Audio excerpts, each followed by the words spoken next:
The Monday after the first weekend of the dance has, at least of late, been the day for Hoyas fans to drown in a pool of our own tears, but after a weekend that saw all but one Big East team advance to the Sweet 16, it looks like some other folks in our neck of the woods are feeling gloomy.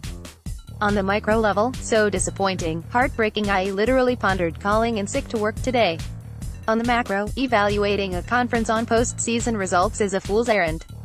Not that you're a fool. Too many variables and a tiny sample size. Banners on the Parkway. At Banners Parkway, March 19, 2018. With the way the South bracket has turned out, Creighton had a golden opportunity that comes once in a lifetime, so it was disappointing they weren't able to take advantage, even though most of the fireworks hadn't happened yet. Patrick Marshall, at Wild Jays, March 20, 2018. People love to put all the weight on NCAAs.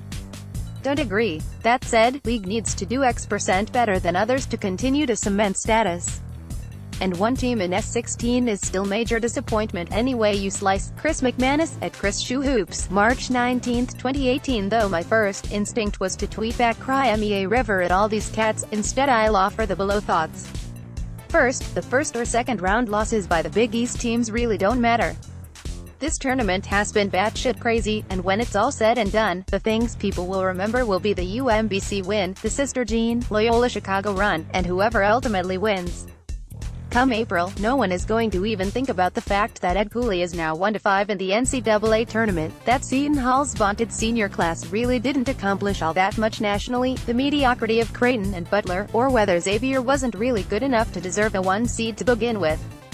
Indeed, the Big East still has Villanova alive and well, and assuming the Cats advance to the Final Four, it's all good in the Big East hood from an outsider's perspective. But let's take a look inside for a minute, as I think the picture for the conference is a tad more murky.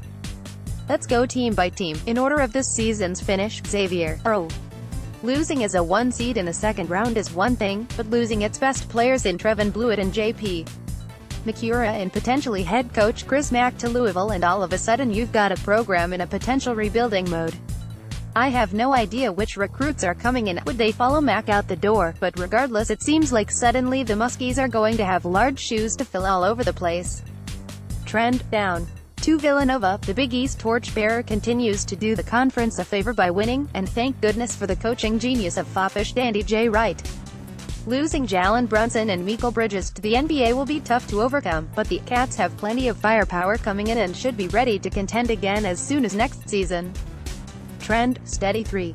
Creighton, Marcus Foster isn't walking through that door anymore for the Jays, whose time in the upper half of the Big East might be coming to an end. Greg McDermott has a couple of 4 stars heading to Omaha next season, but next year's team could struggle to gain footing while the youngsters get acclimated. Trend, down 4. Seton Hall. Look, I know Seton Hall fans get all warm and fuzzy inside when they speak of this senior class that brought respect and dignity back to South Orange, but big picture, what did that really do for the program?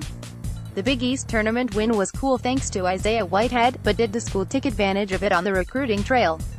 Where is the influx of talent? Shouldn't a senior class like that have produced more than one NCAA tournament win? Why would Willard even be considering a move to Pitt? Trend, down 5. Providence. I've dealt enough with Providence fans on Twitter who at this point have consumed an ocean's worth of Ed Kool-Aid, and believe he can do no wrong. I just really have a hard time getting around that 1-5 mark in the dance, with the lone win coming as a 9 seed on a squad with Chris Dunn and Ben Bentel, but hey, whatever floats your boat. No excuses moving forward though, as Cooley has a loaded class coming in and should have the Friars in the top tier of the Big East next season. In theory. Trend, up 6. Marquette. A number of Golden Eagles fans were calling for Joe to be fired after this season, though I suspect the current run in the knit has gotten them off that soapbox for a bit. Joe seems to have recruited pretty well at Marquette, and the Eagles could very easily be a Sweet 16 team next season, as the only guy they lose is that devil Andrew Rossi. 7. Butler, Weidman and Martin are gone, but everyone else returns for the Bulldogs, who despite finishing 7th in the Big East were probably better than people thought they would be. Fully expect more of the same next season as